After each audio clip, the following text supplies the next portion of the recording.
Good afternoon, everyone. This is Queenie Clem with Queenie's Book Talk and Reviews, and I am your literary ambassador. And today we have Kimberly Batchelor Davis on my channel today. Welcome, Kimberly. Welcome. Thank you so much, Queenie, for having me on. It's a pleasure and an honor to be here. Thank you. How are you today? Fine. And you? I'm great. Okay, tell us a little about yourself. So I am an author, event consultant, podcaster, radio personality, precinct delegate. I have worked in nonprofit for over 25 years. I have been politically involved even before that. I am a lifelong resident of the city of Detroit. I am a wife and mother of two as well. Okay, now let's talk about your books. You can tell us about each one, show us the cover, and then you can read from snippets. Okay, so we have Escape to Paradise 1, which is a book that I wrote that I wanted to share how postpartum depression affects people. That was something that I suffered with through my second son. And let me tell you, depression of any sort is horrible, it's bad, and it's something that we don't talk about. Black women, we love to say that, we are strong and we can overcome anything, which is true, but we don't have to. And the problem is we suffer because of it. And so I wanted to write a romantic series that talked about that. And in so doing, the depression story became more about my protagonist, who her name is Mia. And essentially the story is you have a young attorney who's very successful in her practice. She is well-to-do. She lives in the city of Detroit. She lives in a mansion in a historic neighborhood. Yet, with having all of those things, she has not found love. However, she has taken it upon herself as the oldest of three siblings to take care of her younger sister, who's married with a young child who has postpartum depression, and moves that family into her mansion. And so we all know what mansions look like. And this young family is wrecking her mansion. They're doing all kinds of crazy things. And so you're laughing, Queenie. But you know how we see on television where we see people who are dysfunctional and they breaking out windows and cars and all of that. So you have a lot of that because they have this dysfunctional relationship.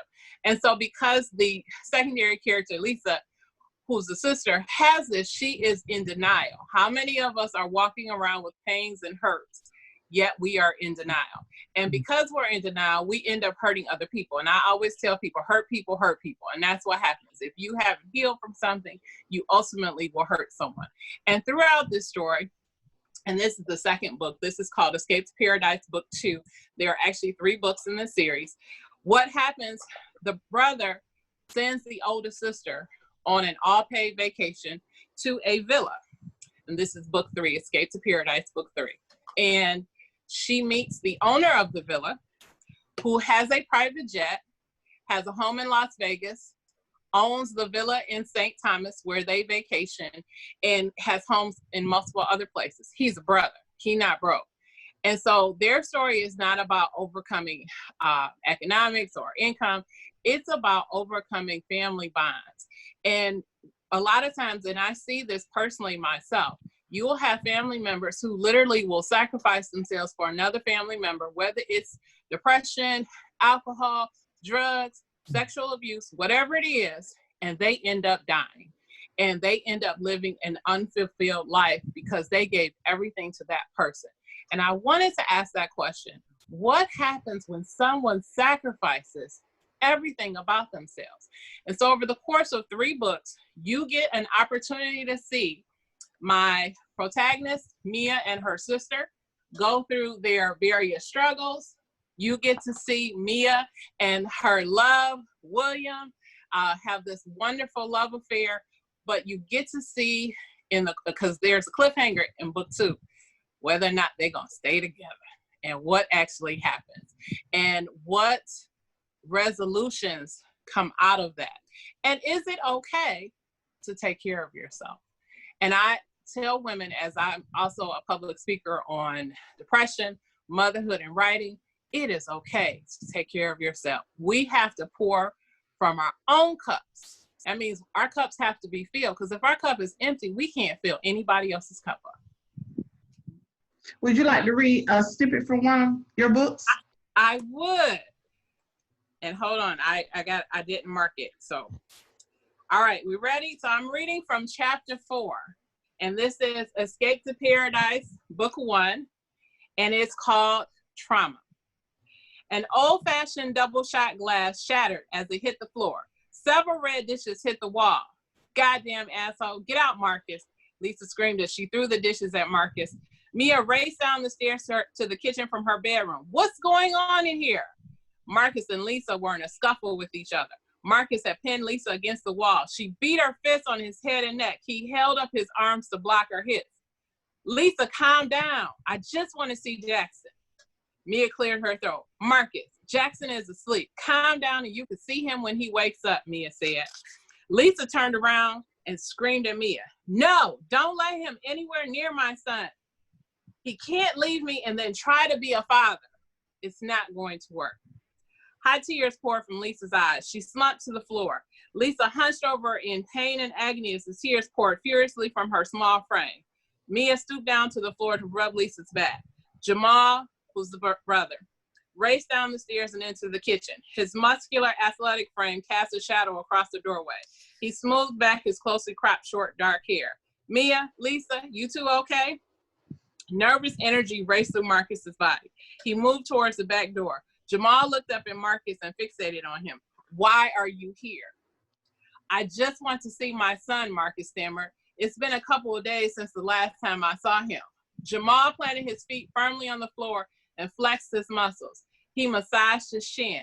I'm going to say this once and once only. This is my sister's house, and you are disrespecting her in her own home. This is going to stop right now. Marcus nodded in agreement.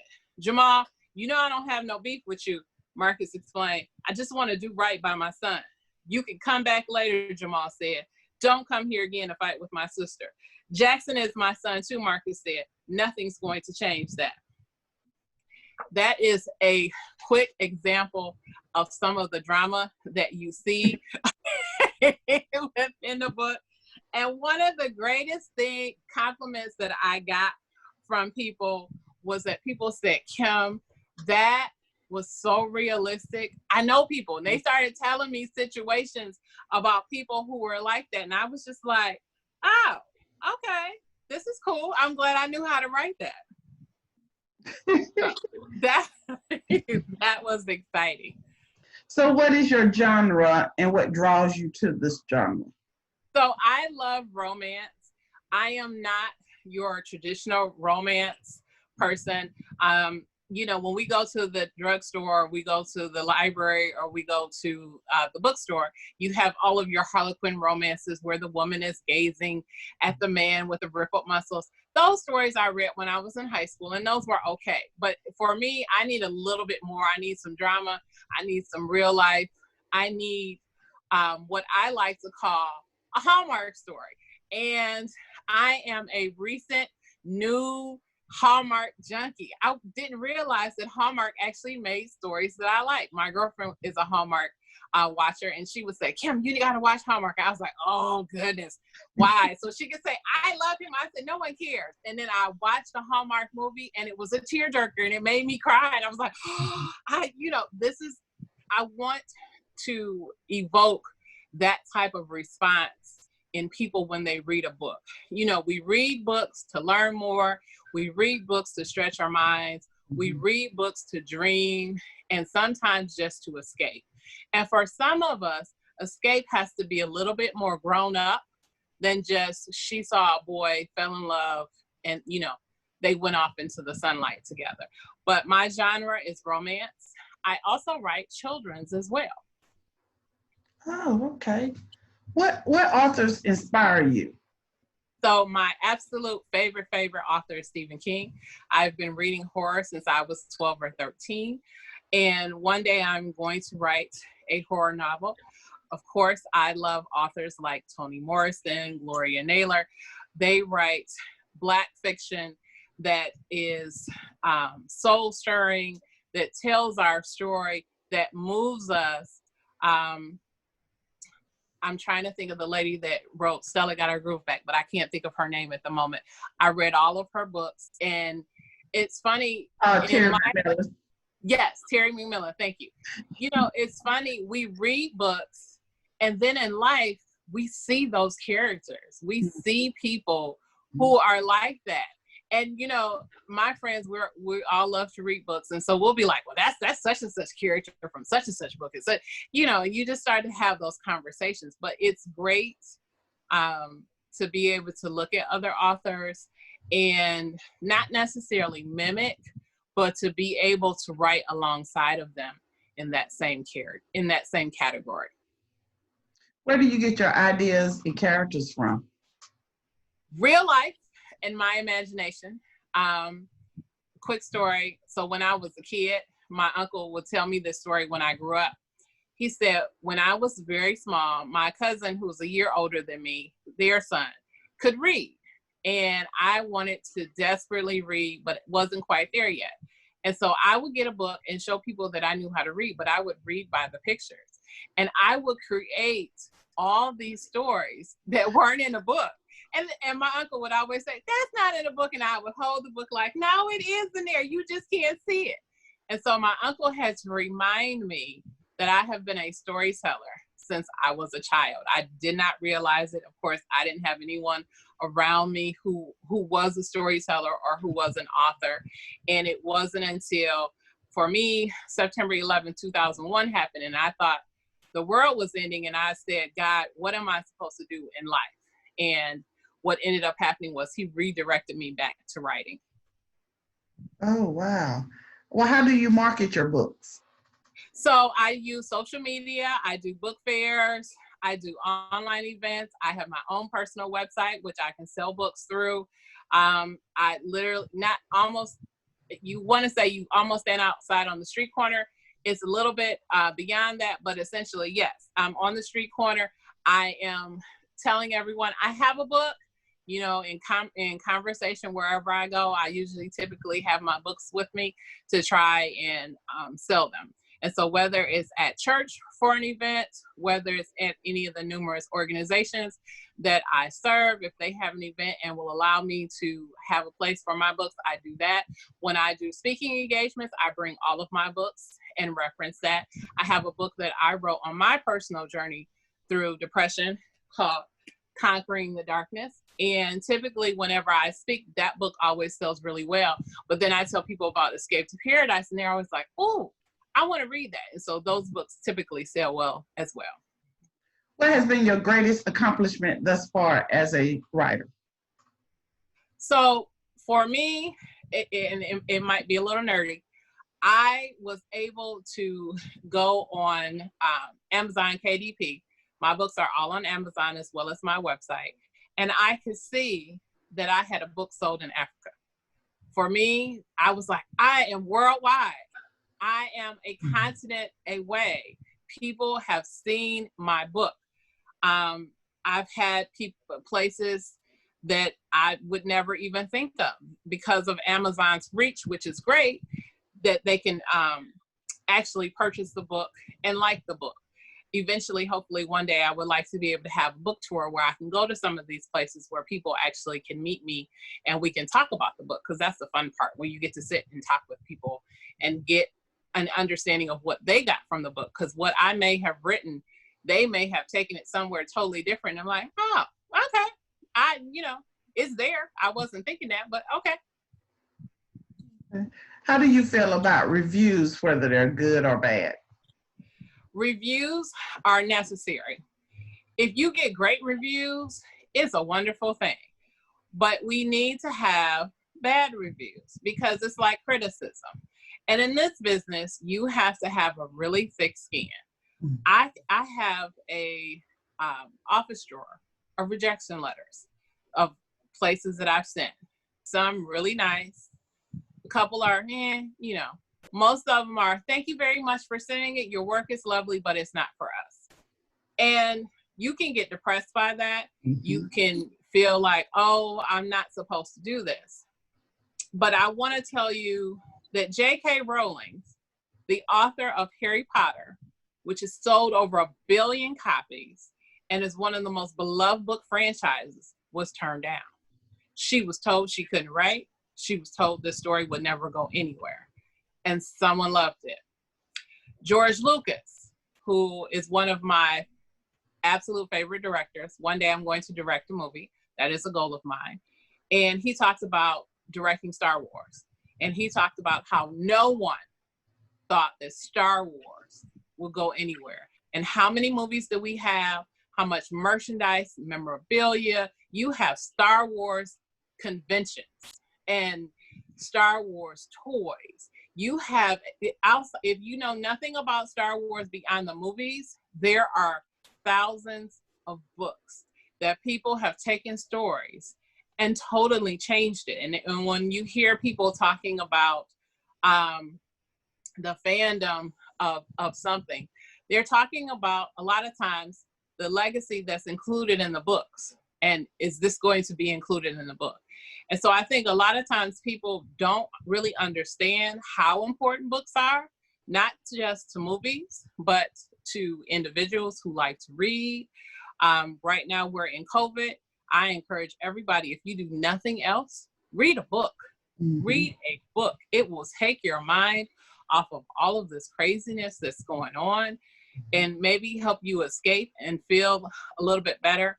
For me, I stress mental health. I have a podcast where I talk a lot about that. And I tell people, turn the TV off. You know, if you don't know what you like to do, go find it in a book, because you probably will find out that you enjoy reading books and may find something that you actually enjoy instead of watching television, unless you're watching something specific on Netflix or, you know, Hulu or Amazon or something. Can you tell us about your publishing journey?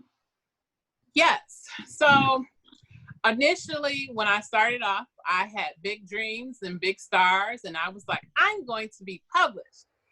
Publishing can take you one of two different ways. You can go the route of a traditional publisher, but it will take a very long time to get there because you have to find the right agent or publishing company to pick you up. I spent years, and when I say years, I mean years, almost 8 years at this point, trying to figure out to find someone. I would go to writing seminars. Mm-hmm. I would go to writing conferences across the country, not just locally in my area. And I would network with other writers. I joined writing groups, and it still was an uphill battle. I would talk to people about what I had. I have a book that I've been working on now for several years, probably about 6 or 7 years now, that is going to be traditionally published. I have a couple of different agents that I know that are interested, but I have to make sure that it's right for them to actually look at it. You can write something and it can be great, and an agent, if they don't feel that it will fit either their client list that they have or the publishing company, no one will pick it up. Mm-hmm. When I first started writing, being self-published or independently published was looked down upon. It was like, oh, you couldn't get published, so you published your own book. And we've all seen books where pages fall out, you're reading the chapter, and you go, okay, well, Karen is in the kitchen. How all of a sudden did her and Mary get in the basement? Did she jump down? I know, see, look at you. because you read that before, and you sitting there trying to figure out, okay, what happened? Mm-hmm. So if you're going to go the route of independently published, which is what I did, you have to make sure that your work represents you. You are your own brand. You are on your own company. My company is called the Batchelor Davis Group. We do a lot of different things, event consulting. We do radio, podcasts, all of that. But in addition to that, one of the things that I had to learn how to do, I had to make sure that my books represented me.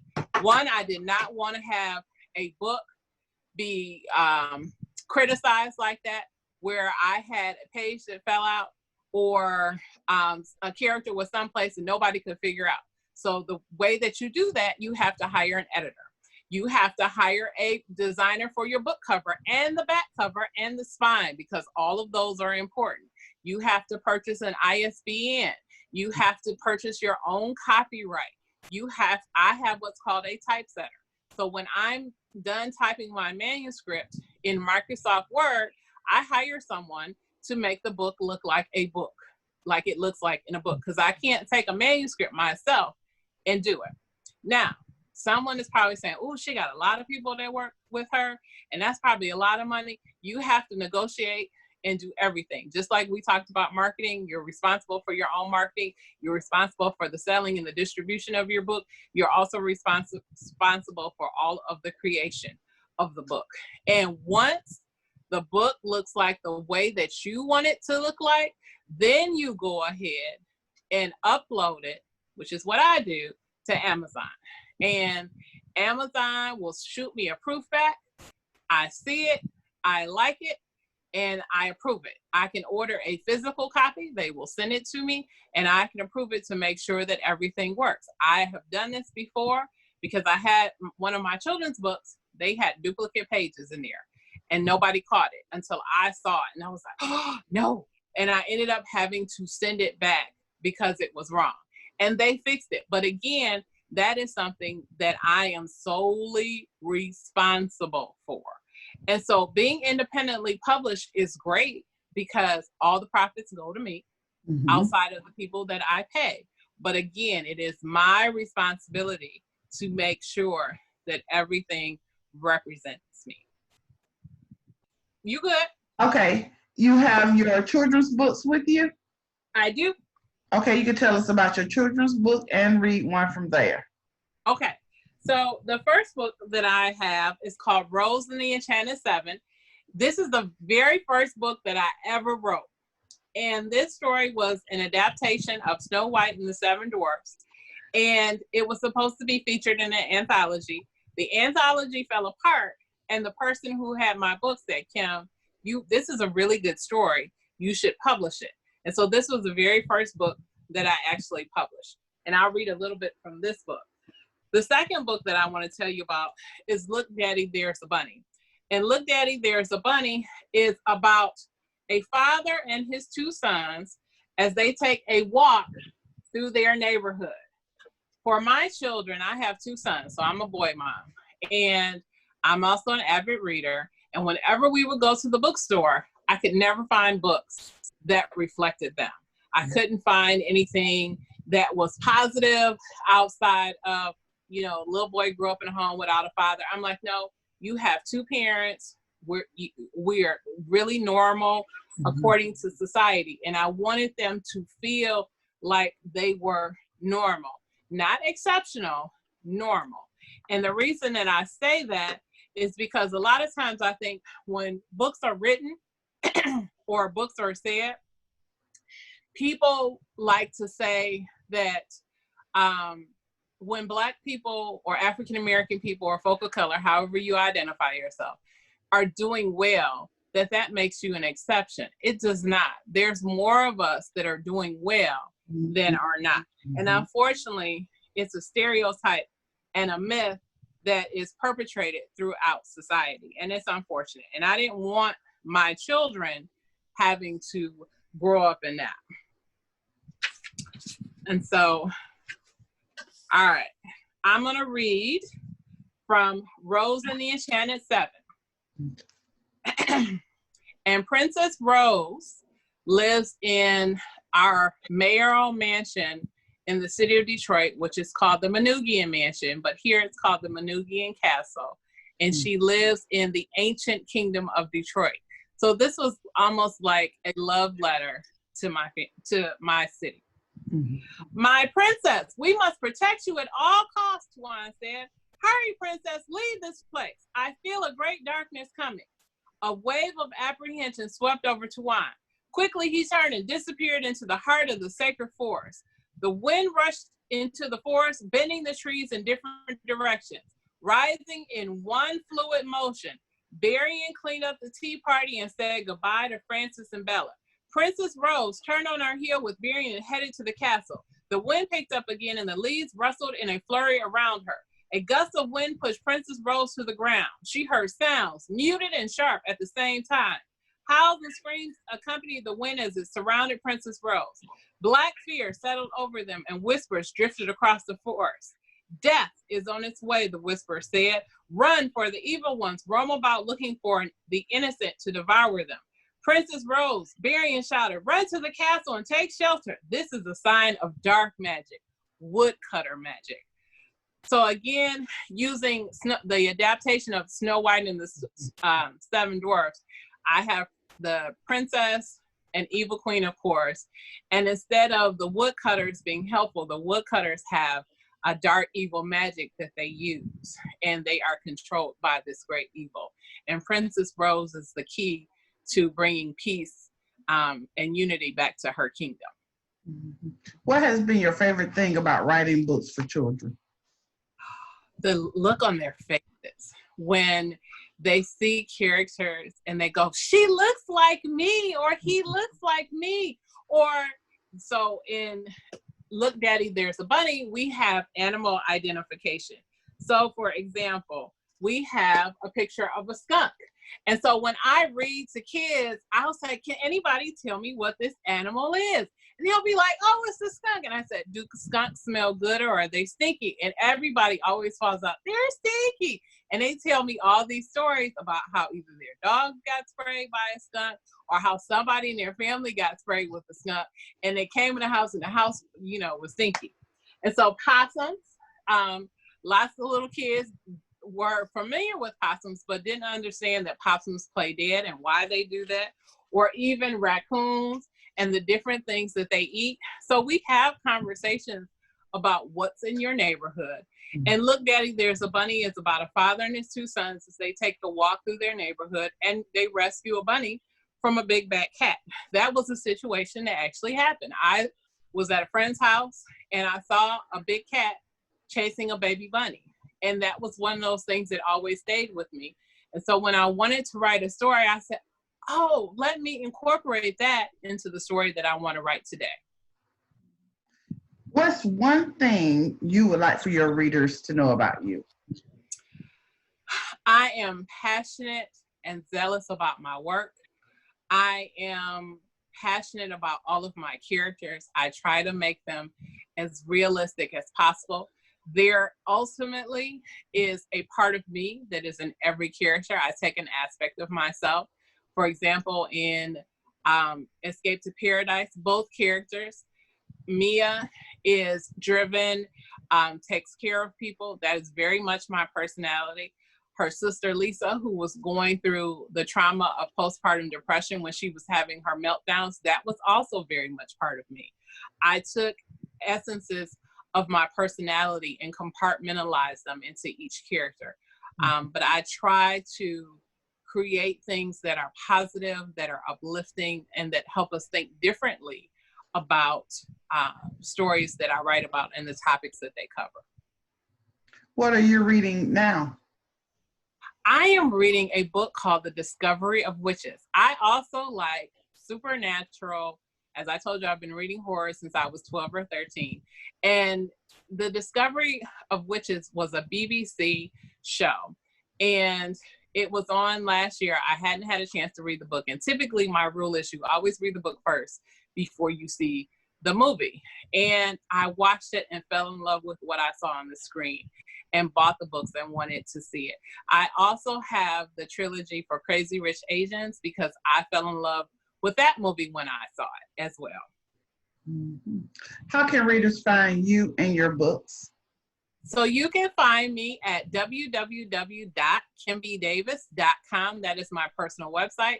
You can find my podcast, which is the Kim B. Davis Show. You can go to youtube.com/Kimberly, Kimberly, Batchelor, Batchelor, Davis, Davis, all one word. And you can see and subscribe to my channel. You can also find me at Kimberly Batchelor Davis on Facebook, Twitter, Instagram, and Snapchat. I'm not really on Snapchat that much because I still don't quite understand what I'm supposed to do beyond taking a picture. But I am on there as well. And you can also go to Blog Talk Radio. You will find me on the Michael Van Toole Show and Community Highlights with Missionary Hattie Humphrey every Sunday morning at 9 a.m. Okay. And what are you currently working on right now? So as I said earlier, I'm working on what's going to be a traditionally published book. I have two. So I have one that is a book about sort of a handbook for African Americans, specifically young men, on how to survive the streets. It's sort of a rule book on different things that you need to do based on everything that we're seeing right now, from George Floyd to Ahmaud Arbery to Rayshard Brooks, how to survive. I have another book, one that I've been working on the longest, that is about a young man that my husband and I mentored and semi-unofficially adopted. And he has this remarkable story about coming from a home of abuse and abandonment, and which includes drug abuse, which includes sexual abuse. And he lived in a foster home for the majority of his life until he aged out. And he wasn't adopted until I think he was 17. So it was right before he was supposed to age out. And he has a bachelor's degree in psychology and master's degree in psychology. And he has made a name for himself as a model, as a former rapper, singer, and now as the CEO of his own company. And he's just done remarkable things. And one of the questions that we would always talk about, I would ask him, after all these things that you've been through, why are you still here? And he would always say, because it couldn't get any worse. And so I play with that thing throughout the book of sharing his story and talking about where he is and why it couldn't get any worse. Because for me, so many of us are given so much and do very little, while other people are not given anything and do tremendous things. And so the question becomes, what sets people like him apart? Why do things like that happen for people like him? What is it? Is it a drive? Because we see the very rich people, who will have a name, millions of dollars in the bank, and, can't seem to cross the street by themselves. But you get other people who have very little and they just do amazing things. Is there anything else you would like to add before we close? Just thank you for this opportunity. I am an author. I love hearing from my followers. I love readers. If you would like to purchase the book through my website, please do. I will autograph it and mail it to you personally. If you purchase it through Amazon, I won't be able to because I don't see it until after it's sold. But if you come to a book event in Michigan right now, because unfortunately with COVID, we're all sort of shut down. If I see you, please let me know where you saw me, either do an interview or met me, and I will be very happy to have a conversation with you, autograph a book, and even take a picture. All right. Thank you for coming in today. I really appreciate it. Thank you, Queenie. I appreciate you so much. This is wonderful. Thank you. Thank you. Again, this is Queenie Clem with Queenie's Book Talk and Reviews. Happy reading. Bye, y'all.